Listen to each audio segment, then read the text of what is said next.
Good afternoon. Lonson here.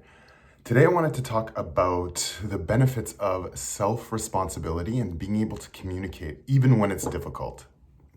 For many of us, this can offer a challenge, especially if we end up on the people pleaser side of the fence where we don't want to necessarily offend others. The reality is, the more that we're able to step into the discomfort of saying those things that are difficult, the more that life will start to shape around the way that we want to live, our actual desires. And, for me, I found this incredibly difficult because it was like I wanted to be liked. There was a part of me that wanted to be accepted by others until I realized just how much it was limiting me from actually having what I want. Saying yes when I really felt a no. Moving into places and spaces that weren't exactly right for me, but just appeasing, just to be a part of a group. This wears thin very quickly. Eventually, what I started to realize is that it's making me more unhappy than anything.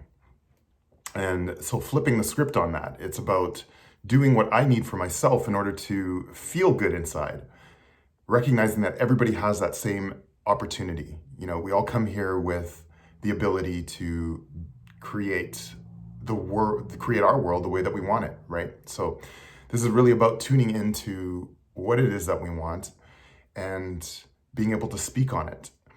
So one thing that has come up that I've recognized is that sometimes there's judgments, right? You'll have judgments towards a specific situation.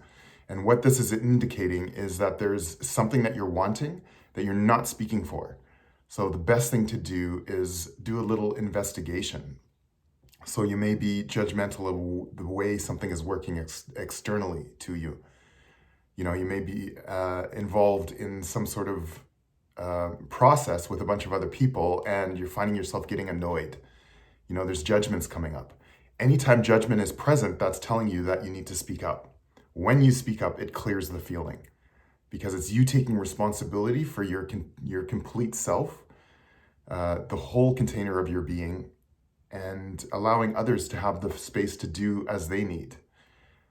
It's been my understanding, especially working with different groups, that this is what happens a lot of times, right? We want something, but yet we don't speak. And a lot of times there's conflicting interests because we don't know how to convey the desires that we want to other people. So yeah, I would say that the biggest piece to this is to really know what you want and write it out. That's the first thing I would recommend. If you're just starting on this path to really start to define your lines and your boundaries, write it out. Because once you see it on paper, that helps to reaffirm it. And then it's like, it makes it easier for you to talk to other people. So, and to know when things are out of alignment. The other piece is to get comfortable with the uncomfortable feelings inside. And the only way that I have found, the best way to do this is to actually spend time feeling the uncomfortable feelings. When things come up, it's being in that feeling to process it. What is it? What is it really? What is it really? What does it feel like in your body? Why is it there? What's the story that plays? But not looking at it from just the story, like really being anchored into the sensation of the feeling, right? And then watching the story, seeing what's playing. Just have almost like a curiosity to what's taking place in your body, so that it's like you can become familiar and it becomes less scary. Once you see that it's the feeling that we're running from, then it changes the picture entirely. It's no longer a thing, right? So yeah, I would say, as I said, write it out, become comfortable with the feeling. And then before you go into any communication, realize that, yeah, it's coming from a state of calm, right? So you don't necessarily want to be leaning too far forward in looking for approval and leaning back as far as being scared of the reaction. You kind of want to be in this centered, balanced place where it's just like, regardless of what happens, it's not going to affect you. So it's being able to breathe, feel into yourself, be deeply anchored in the feeling of you.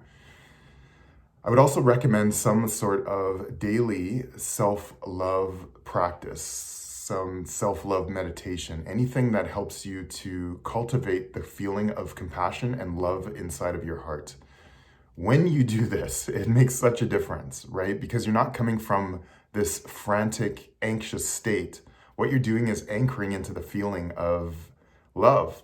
You're giving yourself what you actually need. So therefore, you're giving yourself, you're becoming self-generative, right? This feeling of love as it's flowing in your being and you're doing things that affirm that outside, it makes it so much easier to have these conversations with others, difficult conversations with others. And then the last, when you're going in to have the conversation, recognize that this is really about finding the highest benefit for all involved, right? So and the best way to do that is by speaking your truth and allowing the person to speak theirs. You guys may not come to agreement, and it's not necessary. It's just necessary to hear each other. The resolve is not the important piece. The important piece is to ensure that both people are being heard. Once you feel heard, it's less of a need to assert a certain perspective or point, and just be really grounded in what it is that you want. You're not trying to change the other person. You're not trying to convince anybody of anything. This is just your reality. And so you're just sharing that with them. Very important. So yeah, that's what I have for today. I hope you guys are having an amazing day, and I'm going to be uploading more of these per week. I'm starting to download onto YouTube as well, just because I'm going to be putting out longer videos as well. So yeah, I hope you have an amazing day and spending some time outside, at least a little bit. Okay, enjoy.